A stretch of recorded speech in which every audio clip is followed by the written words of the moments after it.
untangling, unraveling this celebration of democracy.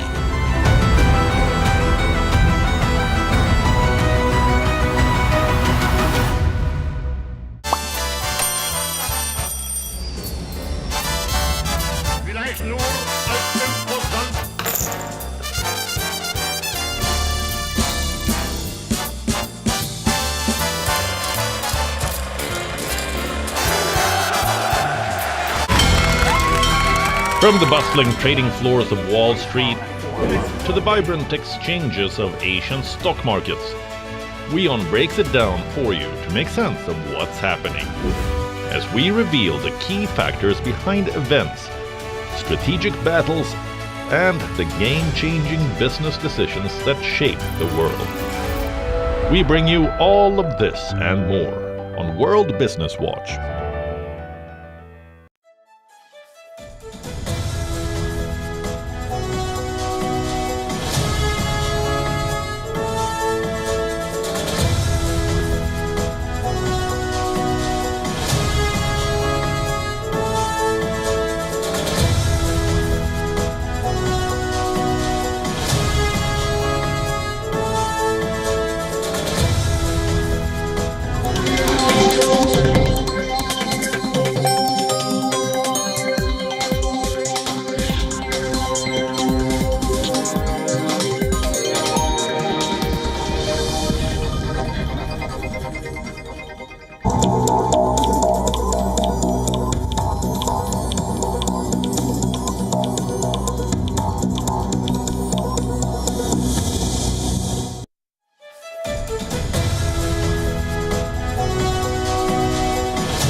Hello and a very warm welcome. You are watching Gravitas with me, Molly Gambhir.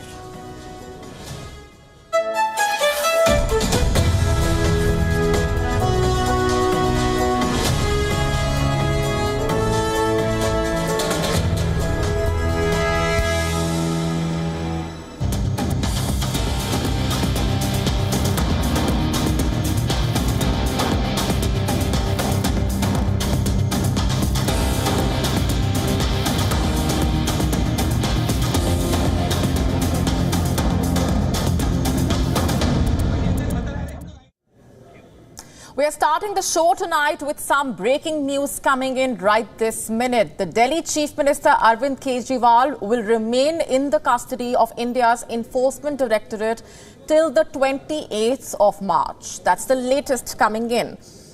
Now, the verdict follows a dramatic series of events, which, remember, started with his arrest last night and the hearing in the court today. Now, India's Financial Crime Agency, the Enforcement Directorate, or the ED, has accused Arvind Kejriwal of being a key conspirator in a now scrapped liquor policy. That's the latest coming in as far as the arrest of Arvind Kejriwal, the Chief Minister of Delhi, is concerned. As far as the latest developments are concerned, they of course come as a blow to the Aam Aadmi Party. Remember, this is the Chief Minister of the Indian national capital we are talking about. Now, the court has remanded Arvind Kejriwal to the 6-day custody period, which means that the speculation over what this means for the party will continue for time to come. Remember, the party has been calling this a challenge, but at the same time brazening it out. And we've been getting you those reactions that have been coming in as well. Intense ramifications as well for what's unfolding. Let's, for this moment, turn to our correspondent, Dharamjot Kaur, who has been tracking all those developments very closely from on the ground. Dharamjot, hi. What is the latest that you have for us at the moment? And what more can you tell us about what the court has said? Well, Molly, we just heard a few moments ago, after hours of deliberation and hearing the case at the district court, the bench has given a 6-day custody of the Delhi Chief Minister to the Enforcement Directorate. We also saw visuals coming in from a few moments back where the Chief Minister was seen leaving from the court. In all probability, he will be arriving here at the ED facility at the complex behind me.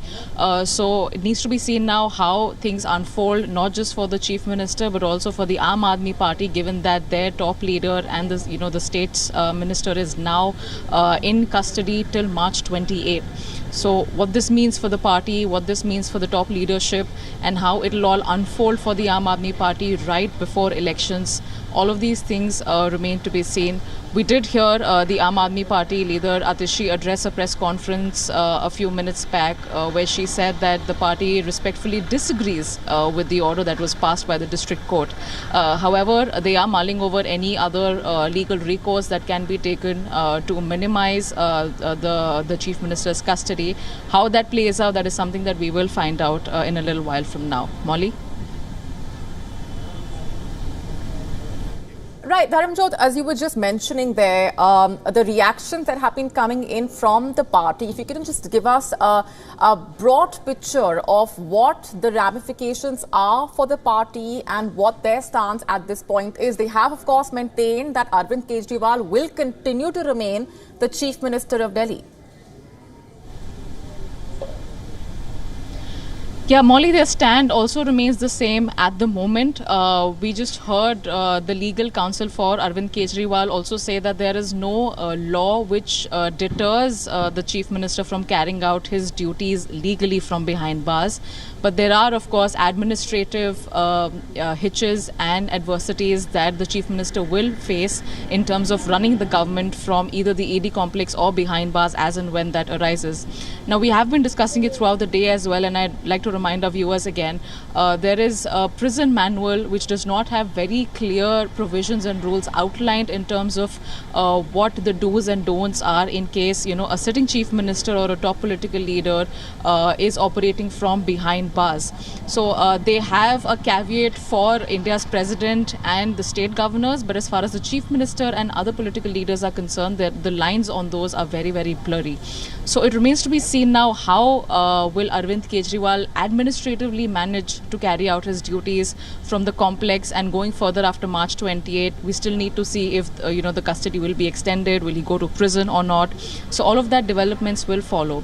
On the other hand, the Aam Aadmi Party, of course, since earlier today has been scrambling, carrying out meetings and discussions in terms of how they will fill that political void in the worst case scenario. So we also saw leaders coming in from Punjab, including Punjab's Chief Minister Bhagwant Mann, who is here in the national capital. So a lot of discussions, a bleak future, a lot of confusion, a lot of uncertainty for the Aam Aadmi Party this close to the election.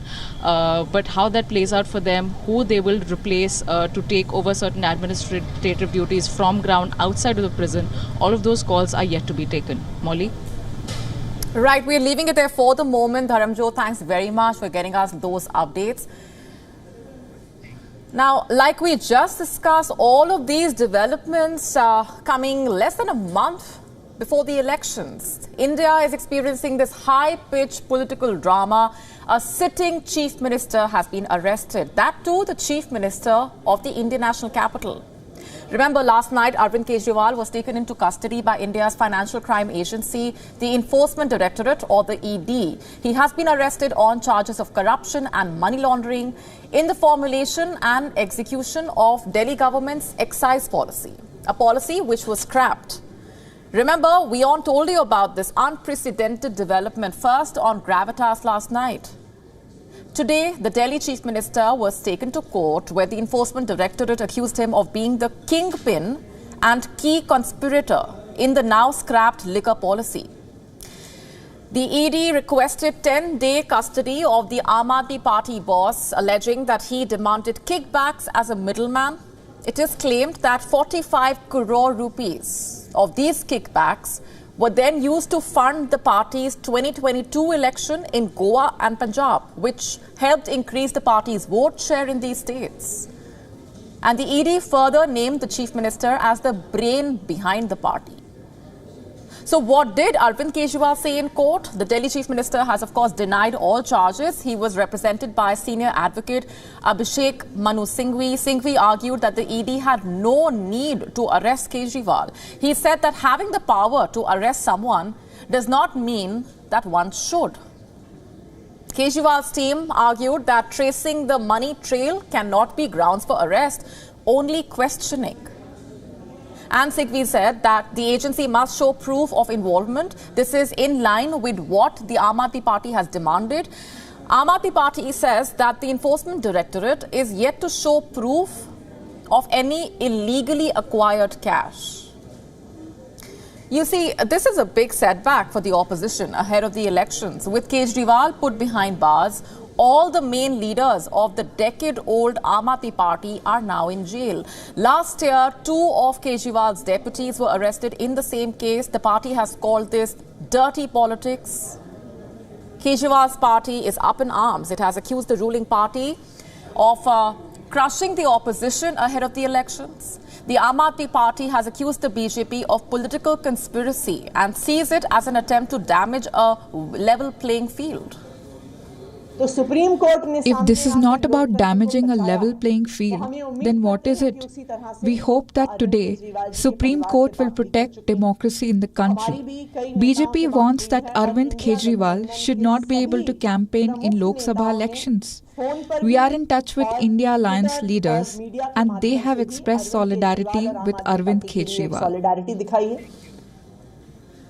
Now, just some context now for our international audience. Arvind Kejriwal rose to power as an anti-corruption crusader and founded the Aam Aadmi Party, which means the common man's party, in the year 2011. And after coming to power in Delhi in 2013, the Aam Aadmi Party swept the state elections in Punjab and then won a few seats in Modi's home state, Gujarat. Anna Hazare was the face of the anti-corruption movement in 2011, from which the Aam Aadmi Party emerged. He said that Kejriwal should not have made the liquor policy. Listen in. Arvind Kejriwal जैसे आदमी जो मेरे साथ काम करता था और शराब के बारे में हम लोग आवाज उठाया था, आज वो शराब नीति बना रहा है, जिससे मुझे दुख हुआ। लेकिन करेगा क्या? सत्ता के सामने कुछ नहीं कर सकता। आखिर उसको जो अरेस्ट किया गया, अटक हुआ, तो जो अटक हुआ है अभी कानून के तौर पर जो होगा वो होगा, वो सरकार देखेगी, वो सोचेगी। The Aam Aadmi Party has categorically stated that no evidence of wrongdoing has surfaced during the investigation. Kejriwal, the subject of the investigation, had previously made the bold claim that if he is corrupt, quote unquote, then there is no one in this world who is honest.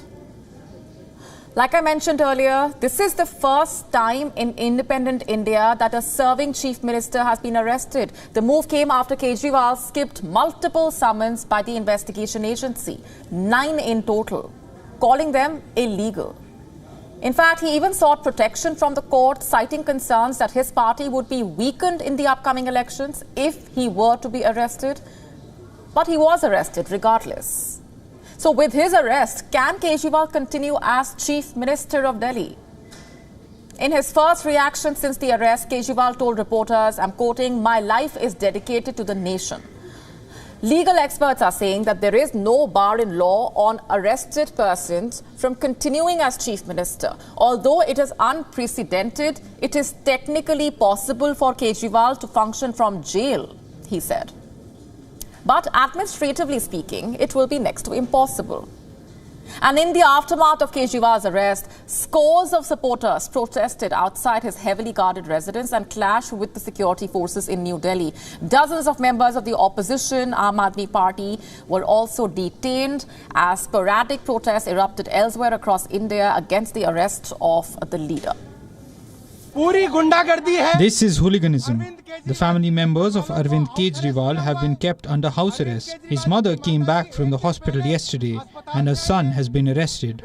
The family members are not being allowed to meet anyone. They are stopping peaceful protests as well.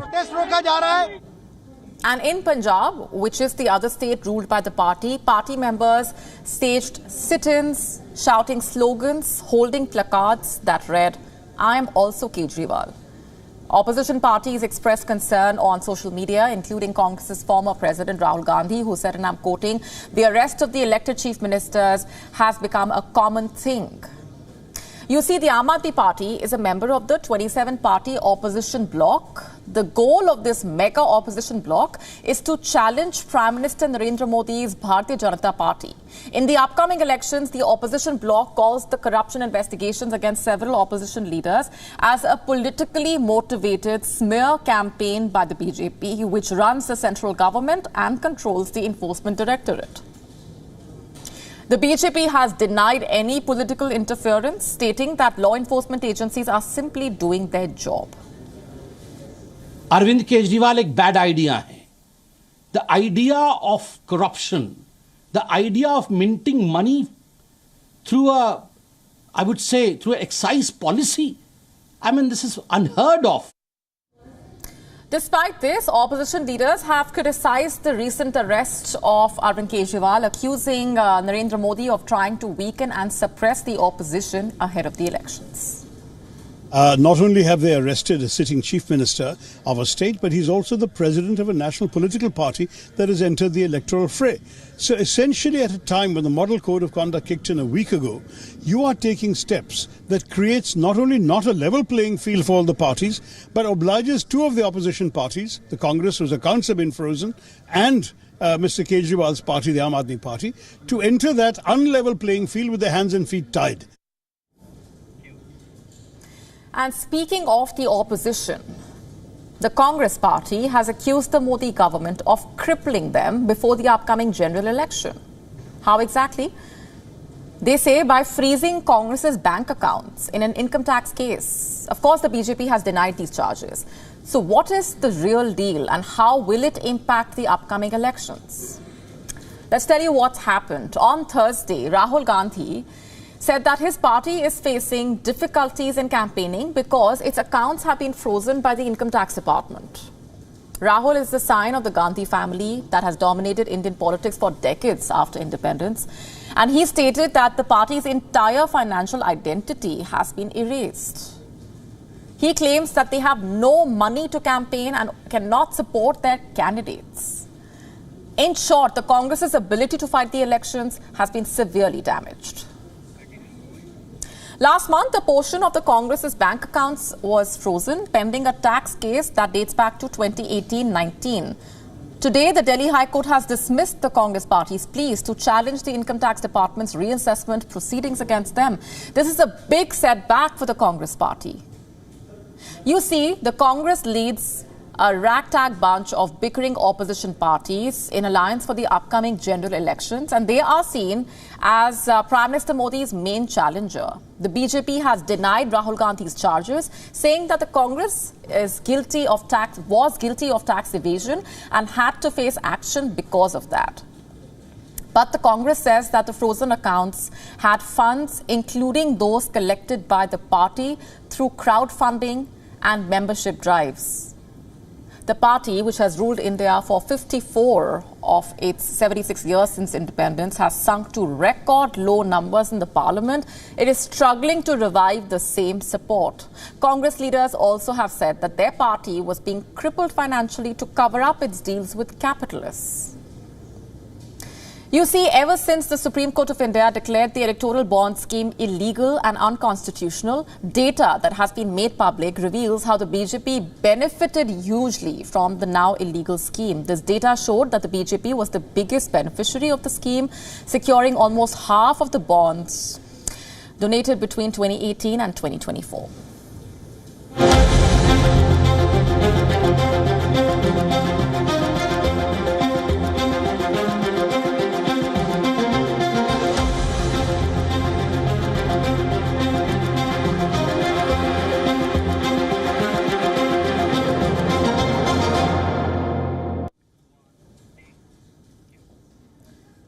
On the 1st of March, a man entered Bengaluru's Rameshwaram cafe, left a bag full of explosives and left. He triggered a blast that injured 9 people and sent waves of shock across the entire country. This isn't something that happens in India often. Some 20 days on, we might be closer to finding out who this man was. And if reports are to be believed, CCTV camera caught this suspicious man wandering around in the cafe. You may have seen this footage already, but I want you to look at it again. To blend in with the crowd, the man wore a baseball cap. Little did he know that this cap would be his undoing. He might have thought he was being sly, but he left behind a trail of evidence, a trail of CCTV footage. The Central Crime Branch and the National Investigation Agency have been investigating it. They have reportedly found that after leaving the cafe, the man took a bus. This bus also had cameras and captured the suspect. The man then entered a religious site about 3 kilometers away from the cafe, and there he abandoned his cap, but it was too late for that. He had already been seen wearing it for long enough. I keep coming back to the cap because it wasn't an ordinary one. It was a limited edition series of merchandise from a youth brand, and the last we checked, only 400 pieces had been sold. Most importantly, the brand only had presence across South India through retail stores and online sales. And each cap has a serial number, by the way, which can be traced right to the point of sale. And that is what the reports are saying. And this gave the police a lead towards the blast suspect. They tracked down the store that had sold the cap. Luckily, the store also had CCTV footage of the day the sale was made. The investigators identified the same man who had entered the cafe on the 1st of March. Now, who is this man? Do we have a name? Yes, we do. It's Musawir Hussain Shazib. He works for Islamic State-linked terror module. He has been on the radar of the investigative agencies for the last 4 years. He has a bounty of 5 lakh rupees on his head. So was it really Shazib who carried out the blast? We don't know for sure. There is another man who is being linked. His name is Abdul Mateen Taha. These two men are notorious members of the Shivamoga ISIS module. They have reportedly led over a dozen youths in meetings promoting the ISIS ideology. And that's not all. These two are also accused of creating an ISIS-inspired terrorist gang, which had members from Kerala, Tamil Nadu, also Karnataka. Now, since 2021, as many as 10 such youngsters have been arrested by the National Investigation Agency. Will Shazib and Taha meet the same fate? Let's see what the authorities are saying. Over a week ago, the Home Minister of Karnataka had hinted at a lead in the matter. He had said, and I'm quoting, listen in. We get that reaction in just a bit. What's more, investigators have found hair samples of the suspect in the baseball cap. It can be used for a DNA match to find the culprit. And if the reports are correct, we should have a name soon enough. And if it is indeed someone linked to the ISIS, the incident may also help uncover a bigger and deeper circuit.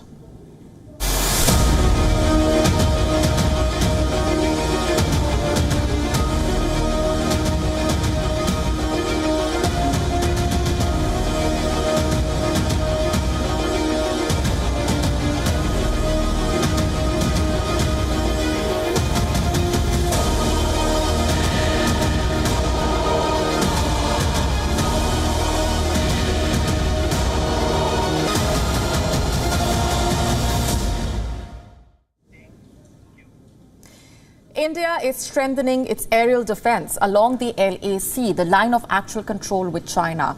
In the latest, India has deployed indigenous anti-drone system along the northern border with China.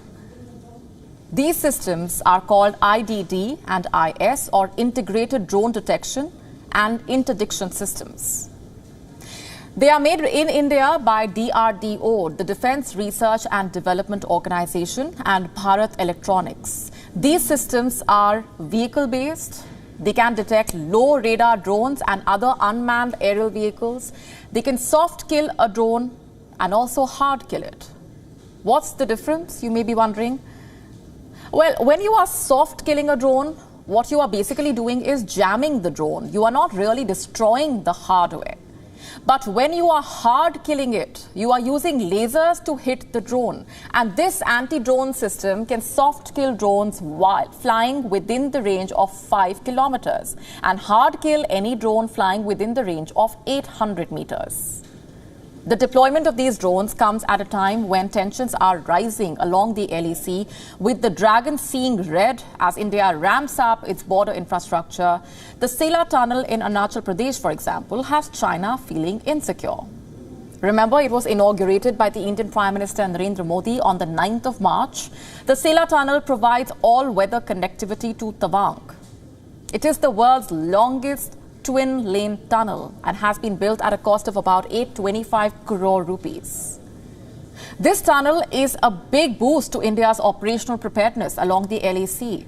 Ever since its inauguration, China has been trying to impose its parallel reality on the world, one where Arunachal Pradesh is a part of China. Beijing, in fact, recently said, and I'm quoting, "Zhangnan has always been China's territory, a basic fact that is undeniable," quote unquote. Zhangnan is what China likes to call India's Arunachal Pradesh. You see, this is a baseless and absolutely absurd claim, one that India is rightly calling out. And China also, by the way, is going after the United States. This is after Washington said it rejects China's unilateral attempts to advance its territorial claims. So on Thursday, Lin Jian, who is the spokesperson of the Chinese Foreign Ministry, said, and I'm quoting, "The India-China boundary question is a matter between the two countries and has nothing to do with the US side." I'll tell you what, this is actually a matter of China's expansionism. It is a matter of China's greed for territory. This is a country that has disputes with almost all of its neighbors. China has 14 neighboring countries the dragon shares a border with. All 8 of its maritime borders are disputed. China also has land disputes with almost all of its neighbors. Quite a friendly neighbor, isn't China? Beijing has been involved in 23 territorial disputes since 1949. Also, numerous flare-ups. China claims 90% of the South China Sea. It has a dispute with the Philippines over the Scarborough Reef and the Spratly Islands. China is fighting Indonesia over the Natuna Islands. China is in a tussle with Malaysia over the Spratly Islands. China is fighting Japan over Senkaku Islands and the Ryukyu Islands. China is provoking South Korea over the Socotra Rock. It lies within South Korea's EEZ, but China would not give up its claim on the rock. And then you have Singapore. China has managed to tick off Singapore with an increased PLA presence in the South China Sea. The tiny country Brunei, China is fighting it as well. Again, over the Spratly Islands. China is also engaged in a conflict with North Korea. It claims North Korea's Mount Baidu and Mount Jiantao. China claims a large chunk of Russia, also Bhutan. China's Communist Party believes that large parts of Laos belong to China. Also remember, Beijing claims all of Tibet, all of Mongolia. India is well aware of Chinese aggression. It is preparing for the worst, building border infrastructure, boosting its defense along the LAC, investing in DEW or directed energy weapon to counter incoming aerial threats. The DRDO has already developed anti-drone systems with lasers that have the power of 2 kilowatt and 10 kilowatt. India's armed forces have ordered 23 such anti-drone systems. The DRDO is now working on 30 to 50 kilowatt DEWs. Recently, a defense startup named Big Bang Boom Solutions bagged an order worth over 200 crore rupees for CUAS, or Counter Unmanned Aerial Systems. The system is called the Vajra Sentinel. It obviously detects, tracks and neutralizes drones. That's the primary job. And on top of that, the system is capable of making autonomous decisions. It can jam the signal of an incoming enemy drone or take other countermeasures. The sensors of this system are built around artificial intelligence. The contract was awarded by India's Ministry of Defence. The CUAS systems are for the Indian Air Force and the Indian Army.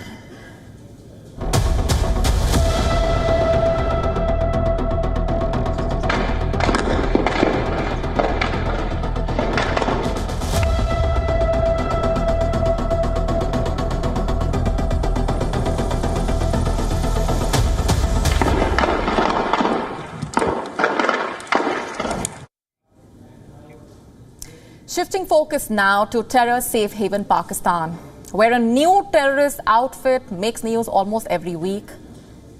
Tonight, I want to tell you about one particularly dangerous group, the Majid Brigade, the suicide squad of the most prominent Baloch separatist groups in Pakistan, Baloch Liberation Army, the BLA.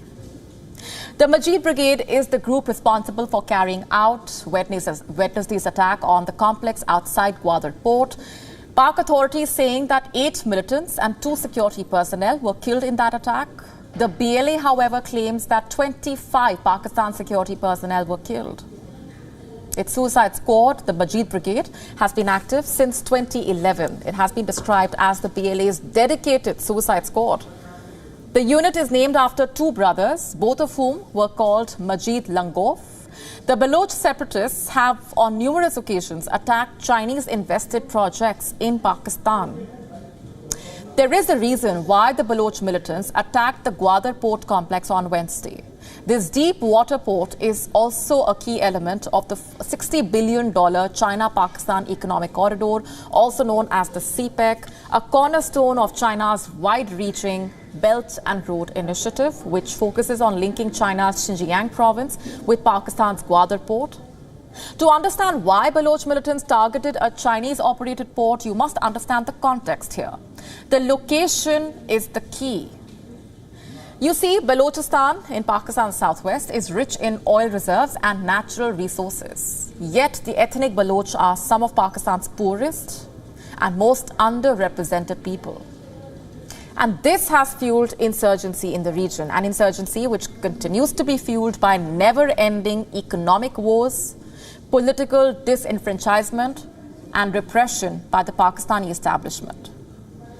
You could say that the China-operated Gwadar port is a symbol of the economic injustice faced by the Baloch people.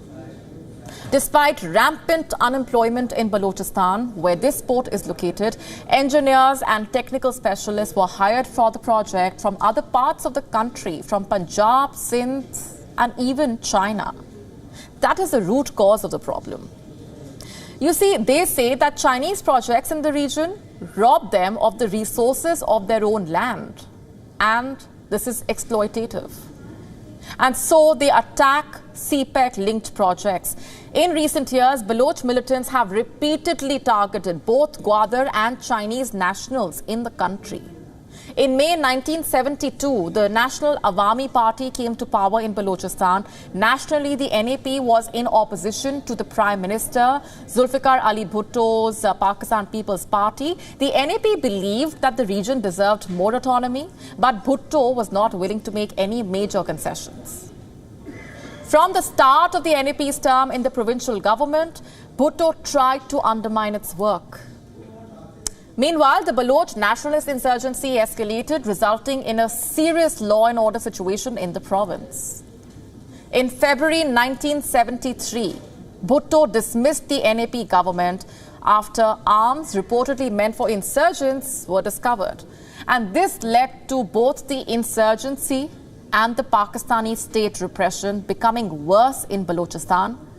Between 1973 and 1977, conflict in Baluchistan resulted in thousands of deaths of both fighters and military personnel. It worsened the situation in the region. And during this period, there were also reports of mass atrocities committed against the Baloch by the Pakistani forces.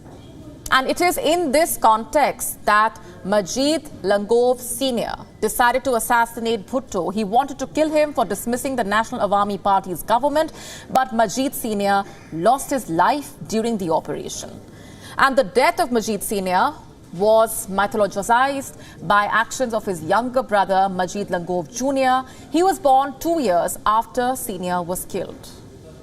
And on the 17th of March 2010, when Pakistan forces surrounded a house hosting a number of Baloch militants in Quetta, Majid Jr. held back the raid to give his associates time to escape. He was killed, but his death was mourned by separatists across Baluchistan. It made the Majid Langov brothers near mythical figures in the province. When Aslam Achu, Eid was chosen for it, and on the 30th of December 2011, the Majid Brigade carried out its first suicide attack. They targeted a tribal leader and Pakistan Army proxy called Shafiq Mengal. While Shafiq himself escaped unhurt, at least 14 persons were killed and another 35 were injured. The group became active again in 2018 after a long pause. They attacked a bus carrying Chinese engineers in Dalbandin near the Pakistan-Afghanistan border. And this attack was carried out by Rehan Aslam Baloch, the 22-year-old son of Aslam Achu. In 2018, the Majid Brigade also attacked the Chinese consulate in Karachi. In 2019, the Gwadar Pearl Continental Hotel was attacked. In the year 2020, the Pakistan Stock Exchange in Karachi was their target, and in 2023, a convoy of Chinese engineers working in Gwadar were attacked. It's safe to say the Baloch militants have a long history of resentment towards the Pakistani establishment. Chinese projects in the region have further fueled their anger, and reports say China and Pakistan have displaced thousands of Baloch families from the CPEC route and Gwadar port areas. They have erected fences just to keep the Baloch families out. They are reportedly 1,000 to 1,500 fighters in the Baloch Liberation Army. Meanwhile, the Majid Brigade has 100 to 150 members in its ranks, including women. They recruit and train suicide bombers alongside plotting and executing such attacks. And reports say they collect their finances from Baloch dissidents and diaspora living in Europe, North America, as well as the Middle East.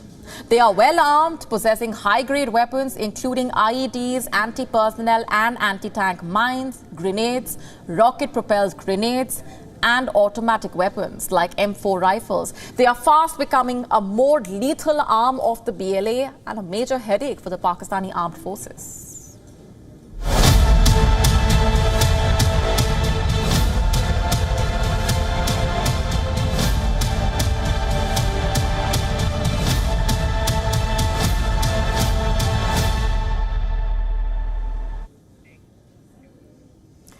Let's now shift our focus to France. What is the country's problem with religion? Why does it keep targeting Muslims for one reason or another? That too in the name of secularism. This time, its so-called secularism has entered sports, and it's nowhere near keeping the sportsman spirit alive. The French Football Federation, or the FFF, has a new policy. Reports say it prohibits players from fasting during the holy month of Ramadan. Not while they are at the Clairefontaine training base. That's not all. Team meeting, group meals, training sessions for the French senior and youth national soccer teams will also not be modified on account of religion. Last year, the FFF had suggested a similar directive, but it was merely a suggestion. This time around, it's an imposition. The Federation claims it is meant to enforce religious neutrality, but it looks pretty anti-Muslim, and probably to 10% of the French population as well, who practice the Muslim faith. What kind of secularism is this really? One that has no space for acceptance for minorities?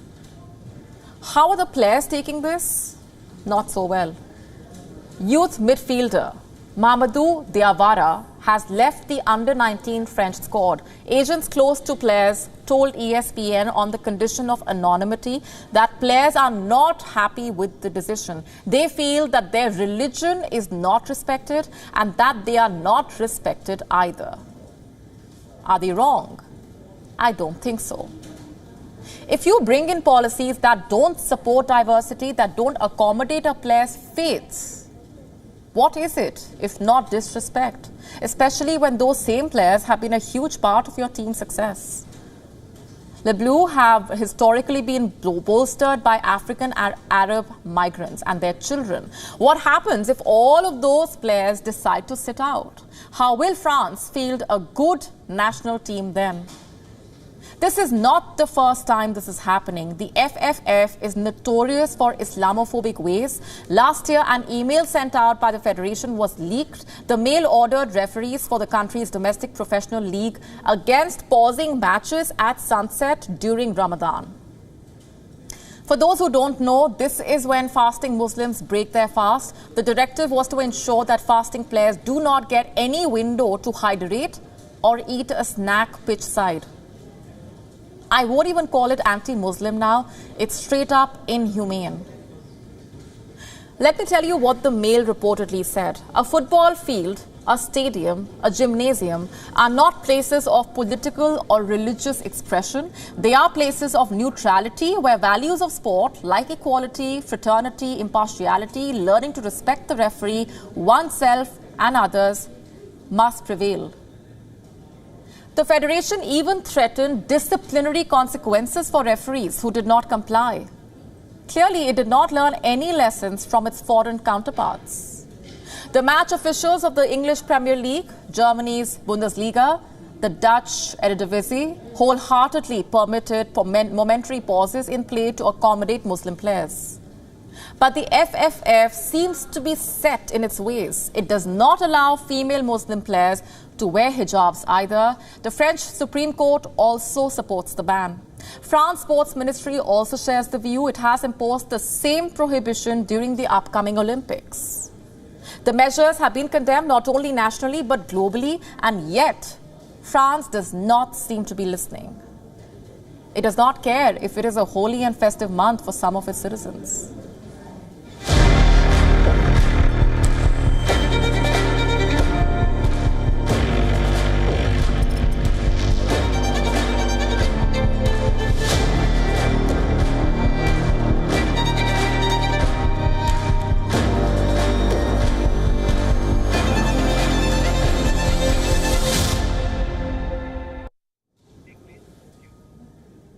Our next story is about deep fakes. By now, you would be aware of the deep fake menace, and if not, let me tell you. Deep fakes basically are videos in which the face of a person is altered. Deep fakes use AI to manipulate or generate content to make it appear authentic. Deep fakes are a tool for spreading misinformation and tarnishing reputations. The videos appear to look real, but they are not. Imagine having your face placed on someone else's body, and that person could be doing anything. Sounds scary, right? Yes, it is. And which is why there have been growing calls to fight this menace. There have been discussions about how to tackle deep fakes. The thing is, AI-generated fake videos are now becoming a lot more common, a lot more dangerous, and that is a serious cause of concern. Deep fakes have been making headlines for a while, and now the Prime Minister of Italy, Giorgia Meloni, is in the news. This story is about her battle against deep fakes. Let me tell you what happened. Giorgia Meloni is seeking 100,000 euros in damages. That's $109,345. Why? Pornographic deepfake videos of Meloni were made and uploaded online. Just for context here, when the videos were posted, Meloni was campaigning to be Prime Minister. According to the criminal complaint, these images were viewed by several million people. As per reports, 2 individuals faced defamation charges for creating and circulating the videos. Her face was overlaid onto another person's body. Giorgia Meloni is pursuing 100,000 euros in damages and wants to donate the compensation to support victims of male violence. In fact, Meloni's legal team has called the request for damages symbolic.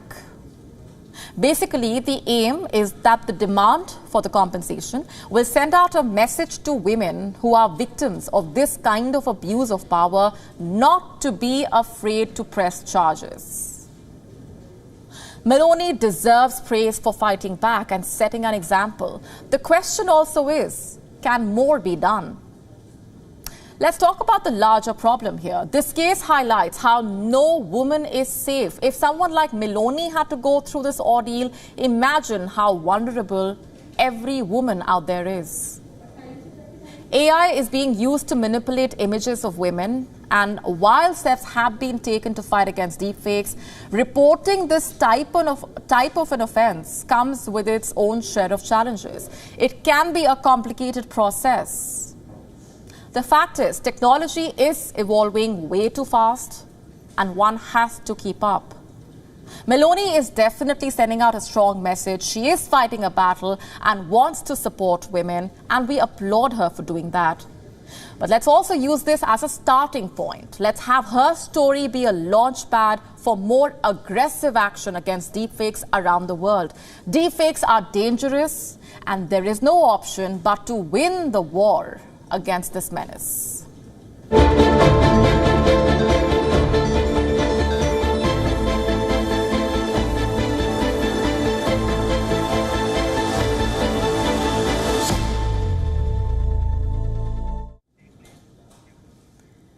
There is trouble in store for Justin Trudeau.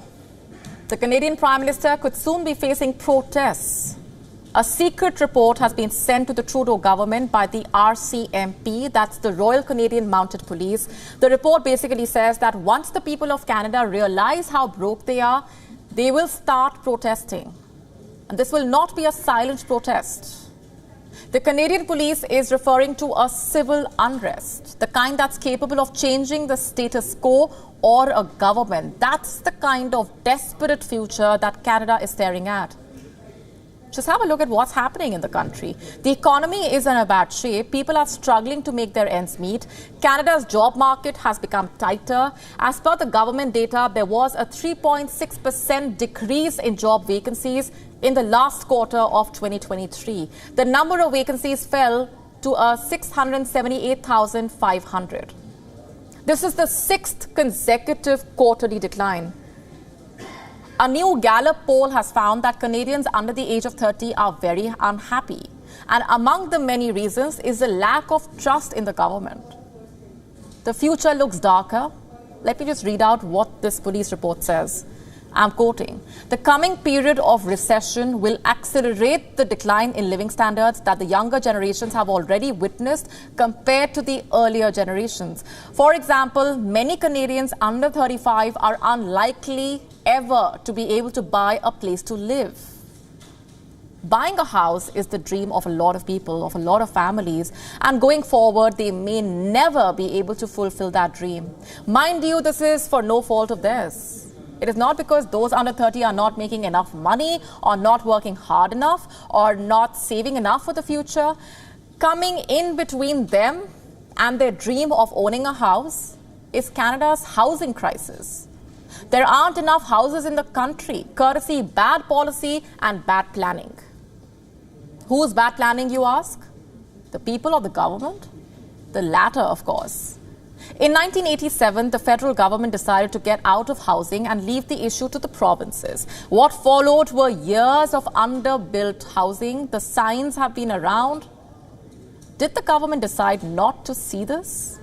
Or did they simply choose to ignore it?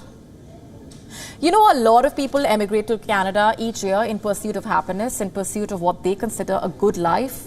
But today, this very same country is failing to provide something as basic as housing. So are you really surprised that the Canadian Mounted Police is warning of mayhem? The situation in Canada is so dire that the country is being forced to cap immigration, which again is bad news for the economy. The people coming into Canada contribute to the workforce, they add to the GDP. But here you have Canada, which for the first time ever is also restricting temporary foreign workers. Earlier this week, Canadian officials said Ottawa will be reducing the number of temporary residents. Who are temporary residents, you ask? Foreign workers who are in Canada on work permits. International students. Canada aims to reduce the number of temporary residents to 5% of the population. Currently, it's at 6.2%. Starting the 1st of May, Canada will be putting a restriction on the number of work permits being handed out to foreigners. Currently, 30% of a company's workforce can be made of temporary foreign workers. This will now be reduced to 20%. Healthcare and construction will remain exceptions. So that's the direction Canada is heading in. The job of this RCMP report is to highlight the trends within Canada and outside that could have a significant impact on the Canadian government. If worsening of living standards, if the inability to pursue happiness does not impact a government in a democracy, I wonder what else does. People elected Trudeau because he promised a better Canada. What he delivered is appeasement politics. A foreign policy built on conspiracy theories, polarization, an economy that's making life for the Canadians so difficult that they may soon have no choice but to protest. On that note, it's a wrap on this edition of Gravitas Tonight. This is me, Molly Gambhir, signing off. Thanks very much for watching. Have a good weekend.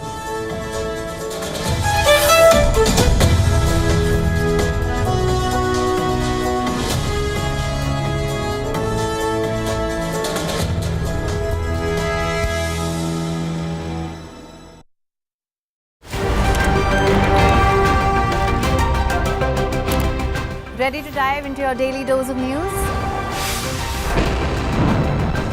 Bringing you what's trending in the West and all that's setting trends in the East.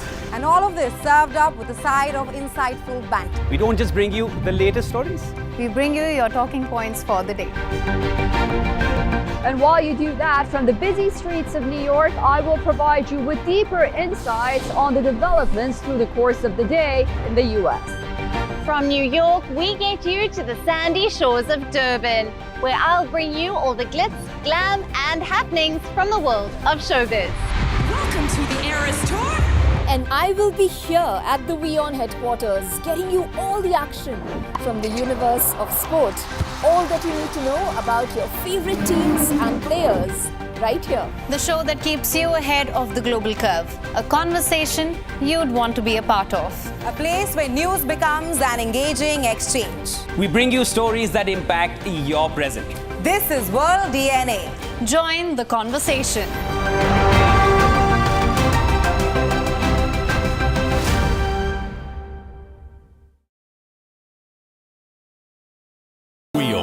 India's global voice, the channel that brings you the biggest stories from across the world through India's lens.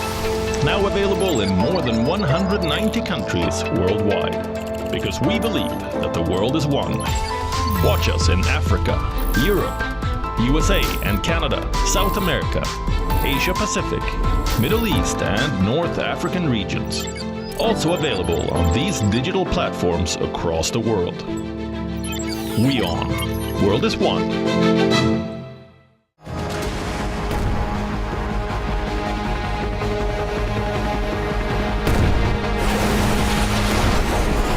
More worryingly is the fact that the current government in the UK simply hasn't responded. They've done nothing to increase defence spending since the war in Ukraine began over 2 years ago now.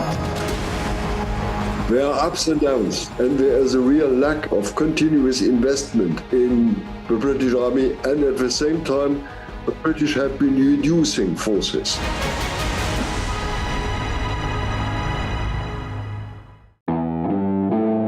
This week on Take It Out, we tell you about spy satellites that Elon Musk's SpaceX is building for a US intelligence agency. We explain how healthy lab-grown beef rice could be. And find out about new mobile phone innovations. This and more on WION World is One at these times. The biggest democratic exercise on the planet ever. decoding the multiple colors of this multi-dimensional, multi-layered spectacle. WION deciphers the images and the hues, sifts real performance from rhetoric and noise, claims and counter-claims, populist pitches and hidden truths, untangling, unraveling